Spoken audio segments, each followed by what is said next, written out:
Bismillahirrahmanirrahim. Assalamualaikum warahmatullahi wabarakatuh. Waalaikumsalam warahmatullahi wabarakatuh. Alhamdulillahilladzi anzala as-sakinata fi qulubil mu'minin liyazdadu imanan ma'a imanihim wa nashhadu an la ilaha illallah wa anna Muhammadar Rasulullah sallallahu alaihi wa ala alihi wa sahbihi wasallam.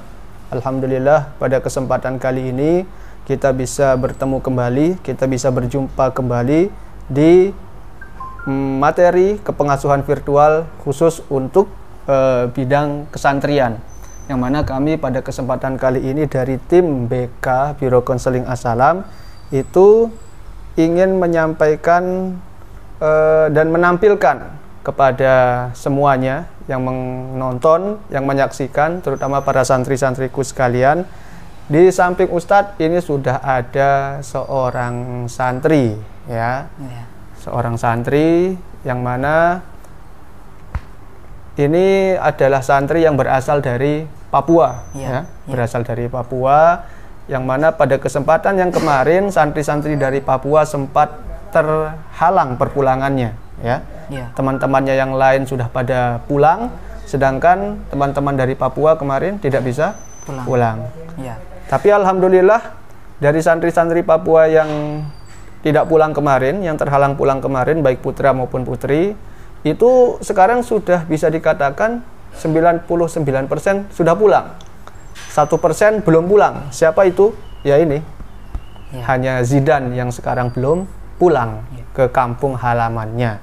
Berarti hanya antum satu-satunya santri dari Papua yang belum pulang, ya. Nah, kayak gitu. Nah, oleh karena itu pada kesempatan kali ini Ustadz ingin berbicara santai, ngobrol dengan Zidan kaitannya dengan bagaimana sih perasaannya, bagaimana sih sikapnya, bagaimana sih yang dialami dengan keadaan dia yang sendiri di sini di tengah teman-temannya yang lain sudah pada pulang, ya. Nanti Ustadz bakal ngobrol-ngobrol dan bertanya kepada Zidan. Jadi apa yang Ustadz tanyakan nanti mohon untuk bisa dijawab lah dengan santai, dengan kemudian ya lancar, dan kemudian nggak usah kaku lah, ya. Nggak usah kaku, nggak usah takut, karena di sini nggak ada benar, nggak ada salah, ya. Di sini kita ingin mengorek, di sini kita ingin mengetahui bagaimana perasaannya Zidan kaitannya dengan tidak bisa pulang ke kampung halaman sama sekali, ya. Oke, sebagaimana yang Zidan ketahui kan, Zidan tidak pulang karena kondisi apa ini? Kondisi yang pandemi COVID-19 dan wabah seperti ini, ya. Bagaimana ini Zidan dalam memandang pandemi COVID-19 seperti ini? Pandangan Zidan seperti apa terhadap wabah ini? Pandangan saya terhadap virus corona dalam situasi seperti ini, saya masih tetap bersabar dalam virus corona ini sampai virus corona akan menghilang. Terus kan seperti yang tadi Ustadz bilang di awal, Zidan tidak bisa pulang, ya. Zidan tidak bisa pulang seperti teman-temannya yang kemarin, dan bahkan sekarang di sini hanya tinggal seorang diri. Itu perasaannya gimana, Dan? Rasanya saya nggak pernah sedih, atau saya nggak pernah minta pulang. Itu kenapa? Kok sampai nggak ada rasa sedih, sampai nggak mau minta pulang? Padahal kan teman-teman yang lain ini yang diharapkan itu kan bisa pulang, kayak gitu. Jadi orang tua saya lebih senang kalau saya berada di pondok, karena kalau saya pulang ke Papua itu saya akan bisa masuk ke karantina.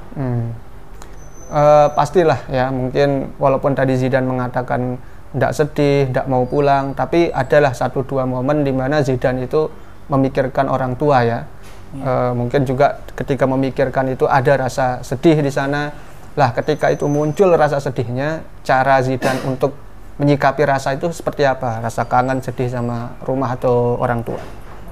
Ya, rasanya saya nggak pernah sedih, karena orang tua saya selalu sehat selalu. Terus, nah di sini kan berarti Zidan kan harus melakukan berbagai macam aktivitas selama di pondok, ya. Nah, aktivitas-aktivitas yang dilakukan selama ini apalagi setelah teman-temannya udah semua pulang kayak gini itu apa? Ya, banyak hal yang lakukan saya di pondok, seperti melakukan sholat 5 waktu tanpa booking sama yala atau ustadz.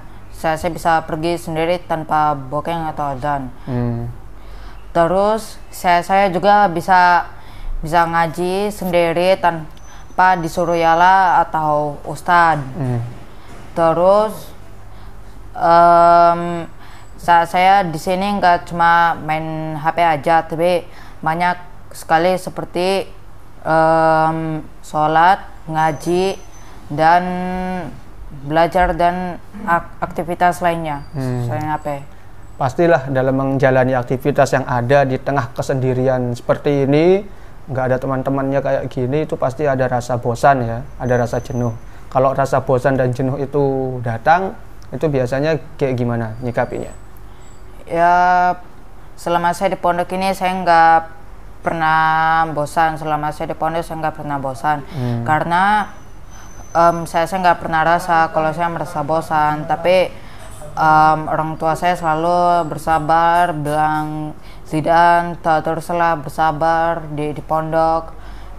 Ya, terus juga saya nggak pernah bersedih selama saya di pondok, mengeluh gitu.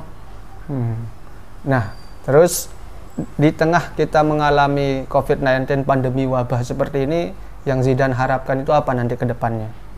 Saya berharap nanti mudah-mudahan COVID-19 mudah-mudahan semoga cepat selesai. Gitu ya? Ya itu insya Allah jadi harapan kita semua. Nah oleh karena itu coba nih, kan teman-teman pasti pada nonton juga nih, pesan-pesan Zidan untuk teman-teman yang dapat pulang dan sekarang kumpul sama orang tuanya di rumah seperti apa? Coba. Oh ya, ini buat teman-teman, buat Yala atau teman-teman saya yang sekarang, semoga saya bersyukur sekali kalau kalian bisa bertemu dengan keluarga kalian gitu. Dan semoga mudah-mudahan semoga teman-teman saya dan Yala sekarang yang udah naik kelas 6 atau yang udah lulus di Asalam ini udah bertemu dengan orang tuanya, saya bersyukur sekali. Sering komunikasi dengan orang tua? Ya biasanya biasanya sore atau malam habis maghrib ya saya pernah berkomunikasi. Tapi bukan cuma orang tua aja, seperti tante, sama nenek, sama om, dan sepupu saya. Kalau berkomunikasi sama orang tua pakai apa biasanya aplikasinya? Biasanya pakai telepon biasa aja. Kalau telepon WA nggak bisa. Berapa kali biasanya kalau dalam sehari nelpon orang tua sekarang ini? Biasanya cuma dua kali sehari. Nah ini kan di lingkungan pondok seperti ini, Zidan sekarang sendiri tidak bisa pulang. Biasanya pondok atau orang-orang pondok, mungkin ustadz yang ada di sini pernah nggak mengadakan kegiatan sama Zidan? Selama ini ya ada juga sih. Kegiatannya bentuknya seperti apa biasanya ustadz-ustadz sini ngasih kegiatan buat Zidan gitu? Ya biasanya ustadz pernah nyuruh saya bersih-bersih untuk menjaga kebersihannya di kamar maupun di lingkungan pondok. Ya ustadz saya cuma berikan saya kegiatan itu aja, kebersihan aja. Pernah nggak ustadz-ustadz di sini atau pengasuh-pengasuh yang bermukim di lingkungan pondok itu mungkin ngajak Zidan untuk ke rumahnya atau ngasih makan atau gimana? Jadi buat kalian ya bisa follow Instagram saya. Itu saya ada Yala Ustadz Mahmud Yunus dan Ustadz Harkanuddin. Nah itu kita pernah makan bareng juga, tapi ustazah juga sama santriwati Ustadz Mahmud Yunus pernah ajak. Kalian bisa cek di Instagram saya. Oh gitu, jadi selama bermukim di sini jadinya kan pernah lah ya ada pengasuh, ada ustadz-ustadz di sini memperhatikan dan kemudian bahkan ngajak untuk lebih mendangun kedekatan biar nggak jenuh di sini ya. Pernah diajak makan, pernah diajak jalan-jalan gitu ya. Oke. Terus hal yang memberatkan Zidan di pondok ini selama mukim itu seperti apa aja yang ngebuat kok nggak betah atau mungkin ngerasa kayak berat atau gimana gitu? Pernah nggak ada momen seperti itu? Ya biasanya saya betah sekali selama saya di pondok ini, saya betah banget sekali. Tapi waktu bulan sebelumnya kayak bulan Maret, April itu sebelumnya itu saya minta orang tua saya pulang. Kalau pas semuanya santri itu udah pulang, saya minta orang tua saya pulang gitu. Pas tiketnya udah dibelikan itu tiba-tiba ada jadwal perubahan lagi gitu. Jadi saya nggak bisa pulang. Tapi sebenarnya sekarang ini penerbangannya udah dibuka, saya bisa pulang. Tapi masalahnya saya bisa terbangnya sampai di Jayapura aja. Kalau Wamena belum bisa karena kayak dari Jayapura ke Wamena itu belum ada gitu. Jadi kalau saya terbangnya sampai di Jayapura aja, itu saya bingung saya mau tinggal di mana gitu, nggak ada tempat tinggal gitu. Makanya saya tetap di pondok aja, orang tua saya juga bilang kayak gitu. Oke, ini terakhir Dan ya. Bagaimana tanggapannya Zidan dengan dukungan dari pondok selama Zidan di pondok ini? Selama mukim tidak bisa pulang nih, dukungan pondok tuh udah seperti apa Zidan ngelihatnya? Ya selama saya di pondok ini ya baik-baik aja. Terus dukungan dari pihak pondok seperti Ustadz pengasuh ke Zidan seperti apa? Ya Ustadz juga udah baik sama saya. Terus selain itu juga saya juga saranin Ustadz untuk selalu menjaga saya di pondok karena ya saya juga banyak sekali hal-hal yang saya pelajari di pondok. Ada nggak teman-teman yang terus mensupport atau mendukung Zidan selama mukim di sini yang sudah pulang itu? Ada nggak? Ya sebelum apa? Yang teman-teman sekarang yang sudah pulang mungkin masih tetap mendukung gitu. Zidan tetap semangat ya di pondok gitu. Oh iya, itu sebelumnya Ustadz Hardianto wali kelas 8 guys. Itu saya pernah Ustadz dia pernah bikin video call sama teman-teman saya yang sekarang udah kelas 8G.